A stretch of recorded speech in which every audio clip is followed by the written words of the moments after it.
मैं पंकज यादव,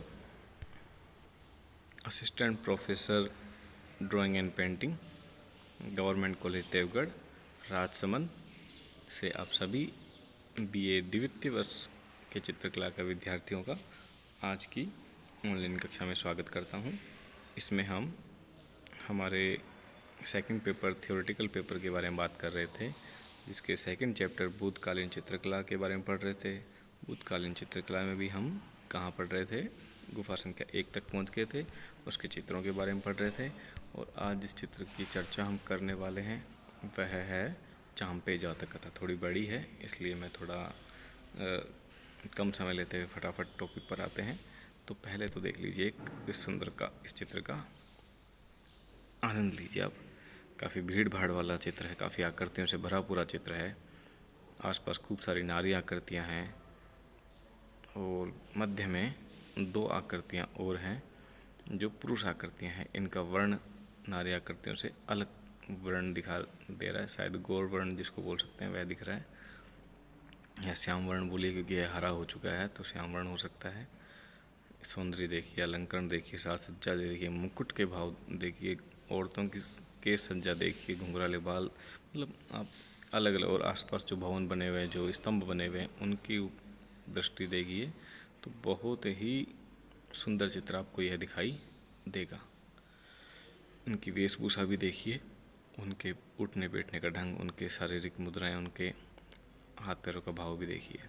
तो चित्र में क्या है, एक बाईं तरफ आपको एक राजा बैठा हुआ मनुष्य दिखाई दे रहा है, दूसरी तरफ दूसरा राजा बैठा हुआ दिखाई दे रहा है। जो ये बाईं तरफ का राजा है, इसके सिर पर मुकुट जो देख रहे हैं उस पर कुछ नाग दिख रहे होंगे, सांप दिख रहे होंगे। अगर आप देख पा रहे हैं तो देखिए कुछ सांप दिखेंगे, तो ये नागराज है। इस नागराज का नाम ही चांपे है। तो इसी राजा के बारे में ये कथा है, चांपे राजा। शॉर्ट में बता दें तो क्या होता है कि एक दूसरा जो राजा होता है, चांपे राजा तो एक नदी में रहता है, चंपा नदी में, उसके अंदर उसका राजपाट होता है।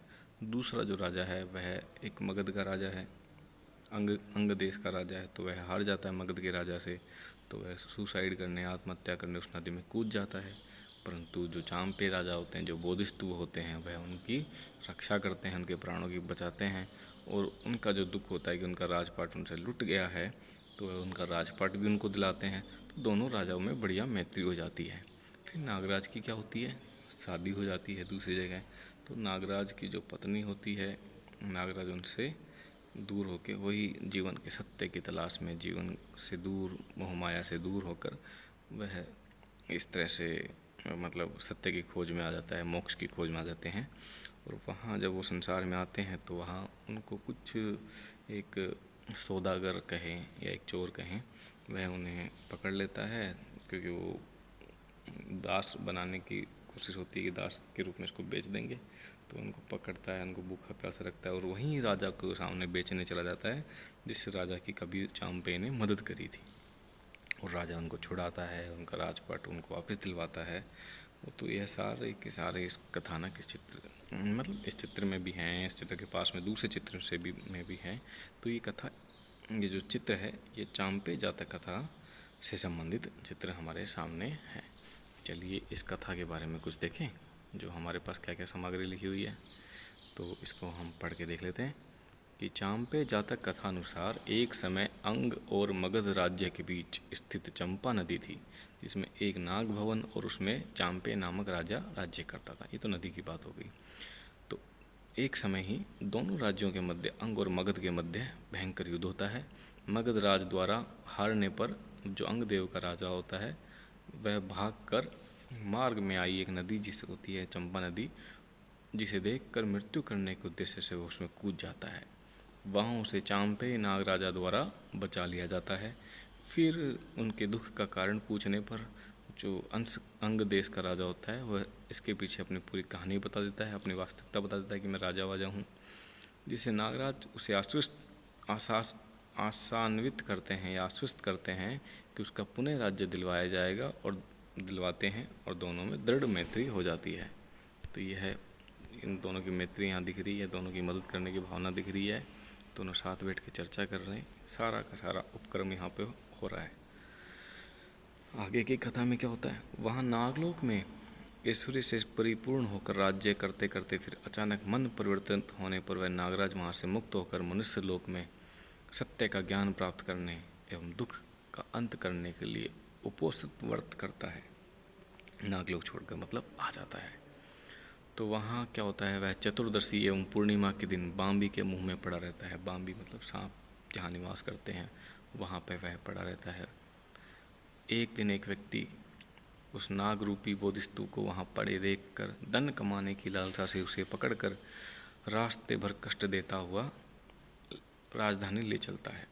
बोधिस्तु शक्तिशाली होते हुए भी, मतलब शक्ति होती है कि वो एक सामान्य आदमी से अपने आप को छुड़ा सकें, पर फिर भी वे नहीं करते, हिंसा का प्रयोग नहीं करते और अपने सील को खंडित होने से बचाने के लिए उस वेदना को सहते रहते हैं।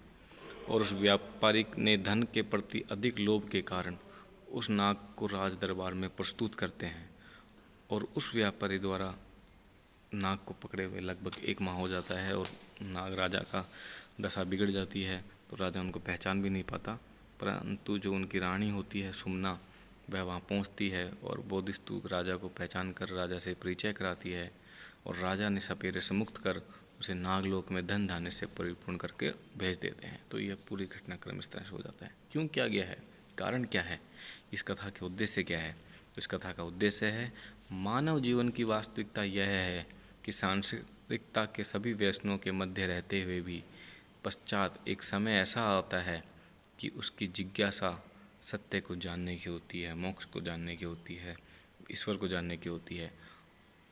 वास्तविकता में मानव जीवन का यही मूल उद्देश्य है और शायद इसी कथा के माध्यम से त्याग, तपस्या, सहनशीलता, करुण व्यथा के द्वारा ये बातें हम लोगों को समझाई गई हैं और यही जातक कथा का मूल है, चांपे जातक का। तो चांपे जातक आपने सुन ली, कथा को समझ लिया और आपने इस चित्र का, मतलब बहुत सुंदर चित्र है, काफ़ी अच्छी दशा में यह चित्र है, बड़ी मुश्किल से इसका चित्र हमें प्राप्त हुआ है, तो इसका आनंद लें आप। अगले चित्र की तरफ चलें। तो अगला चित्र जो है अवलोकितेश्वर बोधिस्तु का। यह भी बुद्ध का एक आध्यात्मिक रूप है। आध्यात्मिक मतलब दूसरे लोक से जुड़ा हुआ। तो पहले चित्र को देखिए, चित्र में मुकुट को देखिए।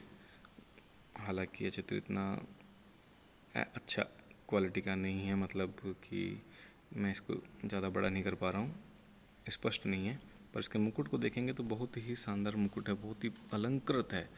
मैं मतलब इसकी व्याख्या नहीं कर सकता, इतना अलंकृत मुकुट मैंने आज तक कहीं देखा नहीं है। तो यह अलंकृत मुकुट है।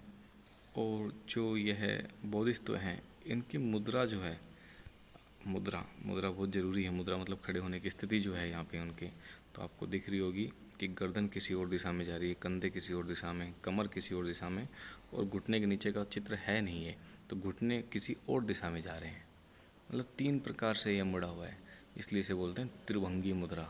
3 प्रकार का भंग, जो कि हमारे प्रभु शिव जब तांडव नृत्य करते हैं, नटराज नाम की जो उनकी मूर्ति है, उसमें भी ये त्रिभंगी मुद्रा आपको दिखाई देती है। तो ये एक प्रकार की मुद्रा ही है शारीर की। तो यह यहाँ पे दिख रही है त्रिभंगी मुद्रा में। और इनके हाथों की मुद्रा देखिए किस प्रकार हाथों में की उंगलियाँ लयात्मक हैं और कैसे उन्होंने हाथ में को पकड़ रखा है, और उनका शरीर पे जो अलग अलग प्रकार के ये हार, मोती हार लटके हुए हैं, और किस प्रकार उनके आसपास की आकृतियाँ उन्हें देख रही हैं। और यह आकृति भी दूसरी आकृतियों से थोड़ी बड़ी है। और इनके वस्त्र का अलंकरण देखिए, वस्त्र में जो डिज़ाइन है, जो पट्टीनुमा डिज़ाइन है, वह भी दर्शनीय है। बाल कितने खुले लंबे केस हैं, आंखें किस प्रकार अध खुली हैं, होठ जो हैं, ये होठ थोड़े यहाँ बड़े बनाए जाते थे, शायद यह थोड़ी लेट बनी है। 500 ईस्वी के समय गुप्त काल का शासनकाल भी आसपास था, तो उस कला का प्रभाव भी यहाँ पर है, तो इसके कारण यहाँ होठ थोड़े बड़े बने हुए हैं। बाकी तो अलंकरण है ही यहाँ पर बहुत। चलिए इसके कथानक के बारे में बात कर लेते हैं। इसी गुफा की बाईं भित्ति के बीचों बीच अवलोकितेश्वर बोधिसत्व का उत्कृष्ट चित्र अंकित है। इन चित्रों के अंकन में चित्रकार ने असीम दया एवं करुणा को व्यक्त किया है।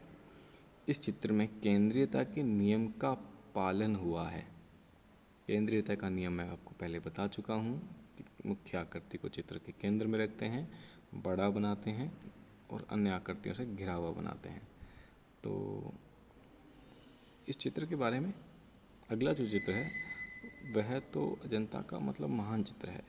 अजंता के चित्रों की चर्चा करते समय सबसे पहला चित्र ही ये आता है।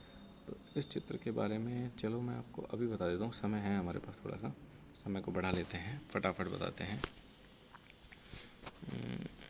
पर मैं इस चित्र को और अच्छे से बताना चाहता हूँ, इसलिए मैं आपको अगली कक्षा में ही बताऊँगा ताकि मैं और सही से समय ले लूँ, क्योंकि मैं आप लोगों की समस्या को जानता हूँ कि आप एक वीडियो को ज़्यादा लंबे समय तक नहीं देख पाते होंगे, काफ़ी सारा आपका डाटा खर्च होता होगा, इसलिए छोटे छोटे वीडियो बनाकर आपको छोटे छोटे वीडियो से ही समझाने का प्रयास मेरा रहता है।